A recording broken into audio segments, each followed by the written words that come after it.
क्या आपने कभी सोचा है कि दुर्गा सप्तशती का पाठ केवल भक्ति का विषय नहीं है, बल्कि यह मानसिक, ऊर्जात्मक और जैविक स्तर पर एक सुरक्षा कवच बनाता है? क्या ये संभव है कि हमारे ऋषियों ने हजारों वर्ष पूर्व जो मंत्र रचे, वे आज के आधुनिक न्यूरोसाइंस, ब्रेन वेव थेरेपी और ऊर्जा चिकित्सा से भी कहीं अधिक परिष्कृत थे? इस वीडियो में हम जानेंगे कि दुर्गा सप्तशती के मंत्र केवल देवी की स्तुति नहीं, बल्कि वे एक प्रकार का मानसिक एंटीवायरस, ऊर्जा पुनर्संरचना, रीप्रोग्रामिंग और वैज्ञानिक चिकित्सा प्रक्रिया है, जिसे अब पश्चिमी विज्ञान धीरे धीरे समझने लगा है। दुर्गा सप्तशती, जिसे चंडी पाठ भी कहा जाता है, केवल धार्मिक ग्रंथ नहीं है, बल्कि यह एक सूक्ष्म ऊर्जा कोड है जो मनुष्य के मन, मस्तिष्क, हृदय और चेतना को पुनः व्यवस्थित करता है। जब कोई साधक एहरी क्ली चामुंडाए विच्चे जैसे बीज मंत्रों का जाप करता है, तो वह केवल शब्द नहीं दोहरा रहा होता, वह अपनी तंत्रिका तंत्र, नर्वस सिस्टम को विशेष प्रकार की कंपन तरंगों से आवृत कर रहा होता है। आधुनिक न्यूरोसाइंस के अनुसार जब हम कोई ध्वनि विशेष लय और भाव से बार बार उच्चारित करते हैं, तो हमारे मस्तिष्क की तरंगे, ब्रेन वेव्स, बीटा से अल्फा और फिर थीटा अवस्था में चली जाती हैं, जो गहरे ध्यान और पुनः प्रोग्रामिंग की अवस्था होती है। सप्तशती के श्लोकों की ध्वनि तरंगे न केवल मन को शांति देती हैं, बल्कि तनाव, स्ट्रेस हार्मोन कॉर्टिसोल को कम करती हैं और ऑक्सीटोसिन, डोपामीन जैसे हार्मोन को बढ़ाती हैं, जिससे व्यक्ति प्रेम, शक्ति और सुरक्षा का अनुभव करता है।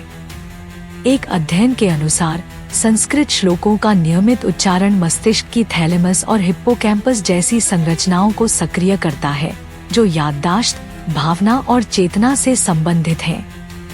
जब आप दुर्गा सप्तशती का पाठ करते हैं, तो आपकी आवाज, श्वास और भावना एक लय में बहने लगती है, जिससे नाड़ी तंत्र स्थिर होता है और शरीर में ऊर्जा संतुलन बनने लगता है। बीज मंत्र जैसे ह्रीं और क्ली विशिष्ट चक्रों पर कार्य करते हैं। ह्रीं आज्ञा चक्र, थर्ड आई को सक्रिय करता है और अंतर्दृष्टि को जागृत करता है, जबकि क्ली मणिपुर चक्र, सोलर प्लेक्सिस को शक्ति और नियंत्रण की ऊर्जा से भरता है। यही कारण है कि सप्तशती के मंत्र साधक को न केवल मानसिक रूप से मजबूत बनाते हैं, बल्कि ऊर्जात्मक रक्षा कवच भी प्रदान करते हैं।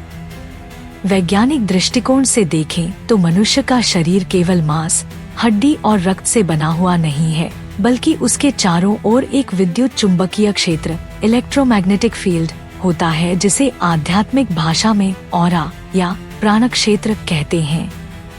जब हम मंत्रों का पाठ करते हैं, तो ध्वनि कंपन इस ऑरा को पुनः शुद्ध और पुनः संरचित करते हैं, जिससे नकारात्मक विचार, भय, अवसाद और बाहरी ऊर्जात्मक हमलों से रक्षा होती है। कई आधुनिक वैज्ञानिक संस्थाओं जैसे हार्टमैथ इंस्टीट्यूट और साइंटिफिक एंड मेडिकल नेटवर्क ने यह पाया है कि धार्मिक मंत्रों और प्रेम, श्रद्धा, करुणा जैसी भावनाओं का कंपन शरीर की जैव ऊर्जा को संतुलित करता है। सप्तशती के श्लोकों में देवी के विभिन्न रूपों की स्तुति होती है, जैसे या देवी सर्वभूतेषु शक्ति रूपेण संस्थिता।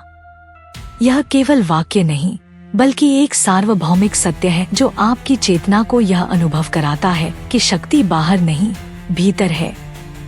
जब आप इस भाव से पाठ करते हैं, तो आपकी चेतना एक विशेष तरंग में प्रवाहित होती है, जिसे ऋषियों ने रिद्धि सिद्धि की स्थिति कहा है। भौतिक रूप से सप्तशती के नियमित पाठ से दिल की धड़कन, हार्ट रेट स्थिर होती है, रक्तचाप, ब्लड प्रेशर संतुलित होता है और श्वसन प्रणाली गहरी और धीमी होने लगती है, जो शरीर को पैरासिम्पैथेटिक मोड में ले जाता है, जिससे शरीर स्वयं को ठीक करने लगता है। कई मनोवैज्ञानिकों और चिकित्सकों ने पाया है कि जिन रोगियों ने सप्तशती पाठ को अपने दैनिक अभ्यास में जोड़ा, उनमें अवसाद, चिंता और भय की तीव्रता में नाटकीय कमी आई। क्योंकि जब व्यक्ति देव्य च नमः जैसे मंत्रों को श्रद्धा से दोहराता है, तो वह अपने भीतर की असुरक्षा, डर और कमजोरी को देवी के चरणों में समर्पित करता है और वहां से शक्ति प्राप्त करता है। तांत्रिक दृष्टिकोण से सप्तशती एक बीज मंत्र ग्रंथ है, जिसमें प्रत्येक अध्याय विशेष देवताओं और ऊर्जाओं से जुड़ा होता है। जैसे कि देवी कवच शरीर की रक्षा के लिए, अर्गला स्तोत्र मानसिक रुकावटों को हटाने के लिए, कीलक स्तोत्र मंत्र शक्ति को स्थिर करने के लिए। ये सब मिलकर एक साधक को मानसिक, ऊर्जात्मक और आत्मिक स्तर पर अभेद्य बना देते हैं। यही कारण है कि तांत्रिक सप्तशती को केवल पाठ नहीं बल्कि एक ऊर्जा प्रयोगशाला मानते हैं। हर बार जब आप देवी के युद्ध का वर्णन करते हैं तो आप केवल कथाएं नहीं सुनते, आप अपने भीतर के महिषासुर, रक्तबीज और शुंभनिशुंभ से युद्ध कर रहे होते हैं। और जब देवी विजयी होती हैं, तो आपके भीतर भी विजेता का भाव जागता है।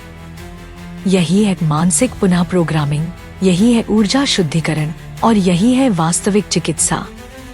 इस विज्ञान को जानकर हम समझते हैं कि सप्तशती के मंत्र कोई अंधविश्वास नहीं बल्कि उच्चतम न्यूरोध्वनि चिकित्सा प्रणाली है, जिसे विज्ञान अब धीरे धीरे मान्यता दे रहा है। और अंततः जब हम दुर्गा सप्तशती के विज्ञान को इस गहराई से समझते हैं तो यह स्पष्ट हो जाता है कि यह कोई साधारण पाठ नहीं बल्कि एक ब्रह्मांडीय ऊर्जा तंत्र है, जिसे हमारे ऋषियों ने उच्चतम चेतना की अवस्था में रचा था। यह केवल देवी की कहानी नहीं है, यह आत्मा की यात्रा है। यह केवल पौराणिक युद्ध का वर्णन नहीं है, यह हमारे भीतर चल रहे मनोवैज्ञानिक और ऊर्जात्मक संघर्षों का समाधान है। जब कोई साधक श्रद्धा, भावना और विज्ञान के समन्वय से सप्तशती का पाठ करता है तो वह न केवल आत्मिक शुद्धि करता है बल्कि वह अपने जीवन के कोड को फिर से लिखने लगता है। सप्तशती का प्रत्येक अध्याय केवल मंत्रों की श्रृंखला नहीं है, वह व्यक्ति की चेतना के किसी विशेष स्तर पर कार्य करता है। यह एक विज्ञान है जहां प्रारंभिक कवच साधक को नकारात्मक ऊर्जाओं से सुरक्षा देता है, अर्गला स्तोत्र विचारों की बाधाओं को हटाता है, कीलक स्तोत्र मंत्रों को स्थिर करता है और फिर जब प्रमुख श्लोकों की धारा शुरू होती है तो साधक भीतर से परिवर्तन के अनुभव करने लगता है। 100 से भी अधिक बार जब यह पाठ किया जाता है तो वह व्यक्ति साधारण से असाधारण की ओर बढ़ता है। उसकी सोच में स्थिरता आती है, उसकी ऊर्जा में आकर्षण आता है और उसकी उपस्थिति में परिवर्तन होता है। यह बदलाव केवल मानसिक नहीं होता, यह उसकी ऑरा में होता है, उसकी त्वचा की चमक में होता है, उसकी आँखों की रोशनी में होता है। वैज्ञानिक भी यह मानते हैं कि यदि कोई व्यक्ति नियमित रूप से मंत्र जप करता है तो उसके शरीर में बायोफोटॉन्स की मात्रा बढ़ जाती है, यानी वह प्रकाश उत्सर्जित करने लगता है। और यह कोई कल्पना नहीं, यह वही तेज है जिसे हमारे ग्रंथों में तेजस्विता, तेज या देवी का आशीर्वाद कहा गया है। लेकिन इस यात्रा का सबसे बड़ा उपहार क्या है? वह है आत्म परिवर्तन। जब व्यक्ति अपने ही मन के राक्षसों को पहचानता है, जैसे आलस्य, क्रोध, मोह, भय, अहंकार और सप्तशती की कहानियों के माध्यम से उन्हें नष्ट होते हुए देखता है, तब वह जानने लगता है कि देवी कोई बाहरी शक्ति नहीं बल्कि वह शक्ति स्वयं उसके भीतर है। यही वह क्षण है जब साधक केवल पाठक नहीं रहता, वह साधक बन जाता है, जिज्ञासु से जागृत बन जाता है। दुर्गा सप्तशती केवल स्तुति नहीं, चेतना के डीएनए को पुनः प्रोग्राम करने वाला एक विज्ञान है। यह जप करते समय शरीर में जो वाइब्रेशन होता है वह हमारे शरीर की कोशिकाओं तक पहुंचता है, जिससे हमारी भावनाएं और स्मृतियां भी रूपांतरित होती हैं। वह नकारात्मक ऊर्जा जो वर्षों से जमा थी वह पिघलने लगती है। वह दुख जो भीतर कहीं अटका था वह बहने लगता है और वह आत्मा जो भय और भ्रम में उलझी थी वह जागने लगती है। इसीलिए यह कहा जाता है कि सप्तशती का पाठ केवल संकटों से रक्षा के लिए नहीं बल्कि चेतना के जागरण के लिए किया जाता है।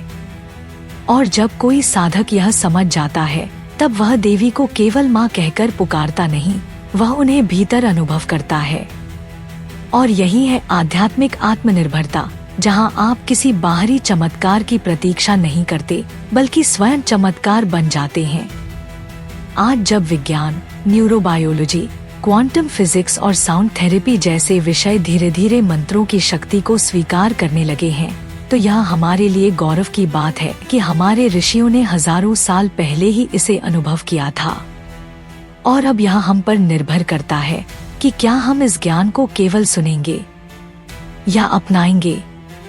यदि आपने आज इस वीडियो को यहाँ तक देखा है तो यह इस बात का प्रमाण है कि आपकी आत्मा शक्ति की ओर खिंच रही है। अब समय है कि आप इस ज्ञान को केवल सुने नहीं बल्कि जिएं। यदि आपने कभी किसी मंत्र की शक्ति को अपने भीतर कंपन करते हुए अनुभव किया है तो नीचे कमेंट करें शक्ति इज अलाइव विद इन मी और सब्सक्राइब करें सनातन संसार AI, क्योंकि यहाँ वो सब कुछ सामने लाया जा रहा है जो सदियों से छिपा हुआ था। मंत्र कोई रहस्य नहीं, यह आपकी आत्मा की पुकार है। इसे सुनिए, जपिए और शक्ति को स्वयं में जागृत कीजिए। देवी को बाहर मत खोजिए, वो तो भीतर ही जागने की प्रतीक्षा कर रही हैं।